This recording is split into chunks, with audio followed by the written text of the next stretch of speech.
আজ্ঞাগুলো দিয়েছি, পালন করতে শিক্ষা দাও। তাহলে শিক্ষা দিলে অ লিখতে গেলে কটা খড়ি ভাঙে? এখন তো খড়ি লাগেনি বোধ, এখন তো আমার লাভ নিতে গেলে কি কলম লিয়ে ভাঙে। কিন্তু আমার মতো অনেক, আমার মতো স্লিপ কেউ ভাঙে।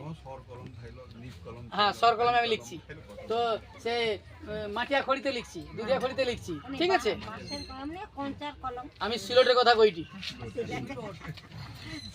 কারণ শিক্ষাদের কথা বলছে না।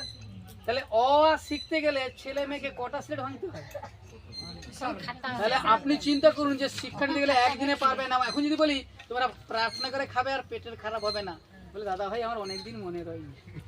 এটা অনেকদিন প্র্যাকটিস করতে লাগবে যে খাওয়ার আগে ধন্যবাদ দিয়ে খেতে হবে। এক গ্লাস জল খেলে, একটু চা খেলে, বিস্কিট খেলে, ভাত খেলে, যা কিছু খাও, এই গোগ্রাসে যা কিছু খেলো না কেন ধন্যবাদ দিয়ে খাবে, তাহলে তোমার হজম শক্তি এবং সমস্ত কিছু শরীরকে ঠিক রাখবে।